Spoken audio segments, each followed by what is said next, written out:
on the tundra, boats in the Northwest Passage, and eyes in the northern sky. In short, we are protecting the strategic, long-run interests of this country. And friends, wherever we go in the world, our message is the same.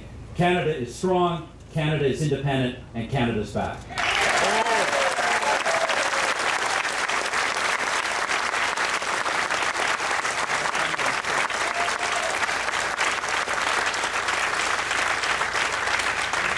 Now lastly, my friends, that leads me to the final priority I want to talk about. That's really about Canada itself, about national unity, about bringing the people of this country together, because I believe that has been the real strength of our government. As a government, we inherited a country divided, East versus West, French versus English, Aboriginal versus non-Aboriginal, newborns versus newcomers versus native born. That's what you get from decades of divide and conquer politics. So we tried a new approach. We got on with the job of reforming our democratic system. We've cleaned up political party financing. We finally actually proposed, I can't believe the opposition won't pass it, we've actually proposed to allow elections for the Senate of Canada. We've reached out...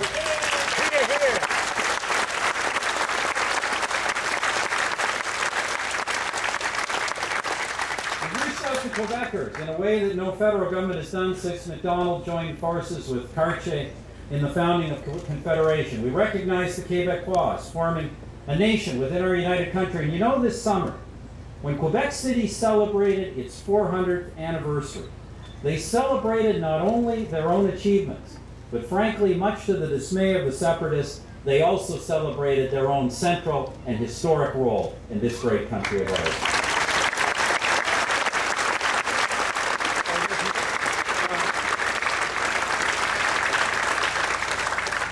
We've sought to acknowledge and to reconcile historic grievances, like, for example, what we did in June with the apology on the tragedy of Indian residential schools.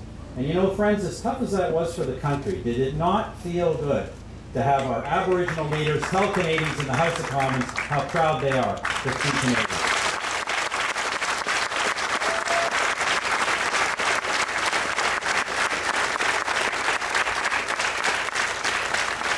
So friends, I believe that this is our great talent as a party. The other party has taken grievances and divisions and has built them into voting blocks. But we as Conservatives have taken them and have built them into a country. Not only did we...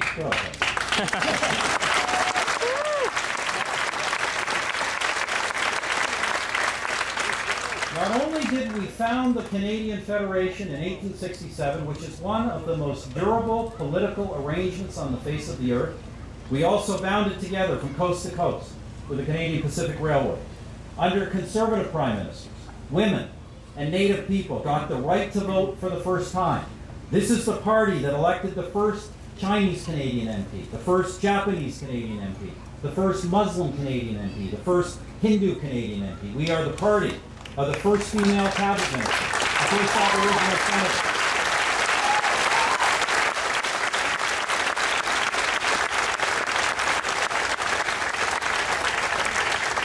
We are the party of Canada's first Bill of Rights. We are the party that just this year, for the first time, gave Aboriginal people living on reserve rights under the Canadian Human Rights Act.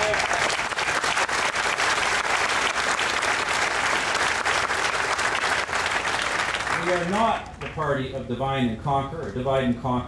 We are the party of constructing and of reforming. We should be very proud of it, and we should never hesitate to remind Canadians of it. Now, friends, let me just say that, the next election has not been scheduled until October 2009, and who knows, Mr. Dion may want to wait even longer than that. Friends, I have to say, this has really become quite a soap opera. I don't know if you remember, when Mr. Dion became Liberal leader in 2006, the first thing he did, the first words out of his mouth, were to threaten to force an election. In fact, he said he was, and I quote, counting the days to the next election, 2006. He never did move the immediate non-confidence motion he promised. Instead, in early 2007, he said he would defeat the government before the end of that year. But then our budget 2007 passed, so he declared instead, quote, "We have wasted a year. We cannot waste another year." And he vowed that he would vote against last fall's speech from the throne. Then, of course, he allowed the speech from the throne to pass. But he immediately declared 2008 would be, quote, "a new ball game." I don't make this stuff up.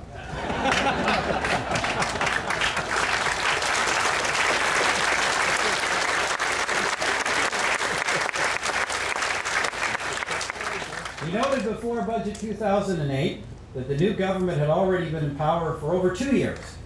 So he said, quote, "We will see more Canadians ready to reconsider their vote." Then when we unveiled the budget in February, for the first time, Mr. Dion actually tabled a non-confidence amendment. But then he instructed his MPs not to show up and vote for it. And so our third budget passed. But that same week, Mr. Dion told Canadians to get ready for an election later in the spring over the immigration bill. And of course, that passed too. Now, friends, about 3 weeks ago, I finally told Mr. Dion in a speech in Quebec that it was time to fish or cut bait. So instead of making a decision, he actually went fishing.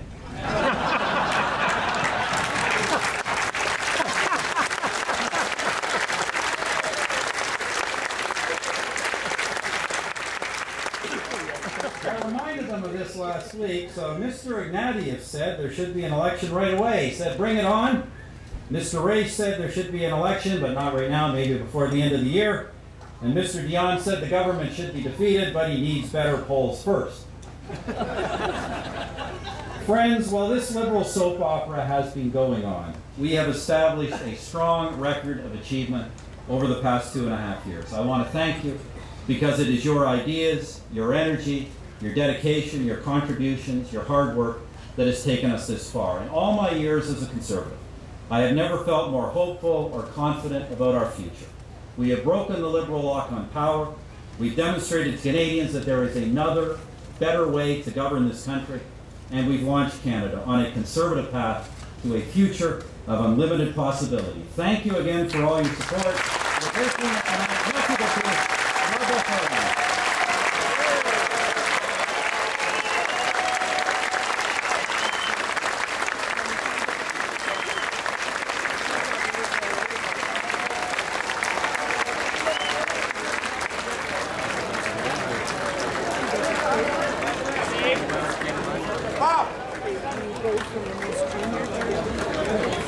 Hey, it's Jim Flaherty. Until I say thank you. So good. Hang around for a bit. I'm just the money guy, so hang on a minute. I want to thank, on behalf of all of us, Prime Minister Harper for those inspiring words. The Prime Minister demonstrates daily what it is to be a visionary, decisive and strong leader for Canada. Stephen Harper has accomplished in 2.5 years what others can only hope to accomplish in a lifetime. He has firmly guided this government and this country. He has created an environment that rewards hard work, encourages economic growth, and enhances our quality of life. Prime Minister Harper has taken steps to make our communities, our neighborhoods, and our streets safer. He has provided much needed support for our men and women in uniform, and he has represented Canadians on the world stage with distinction. Now compare that to the alternative. Stéphane Dion is planning to impose a tax on everything. The only thing Mr. Dion is shifting is money from your pocket into his pocket. Prime Minister Harper is not only reducing taxes for the benefit of all Canadians, but also balancing the budget, lowering the debt, and controlling government spending. Stéphane Dion, on the other hand, is planning to return us to the days of reckless Liberal spending. Mr. Dion will impose his carbon tax and roll back our GST reductions to try and pay for his grandiose promises. And sadly, he will still run a deficit. Leadership is about more than just big promises and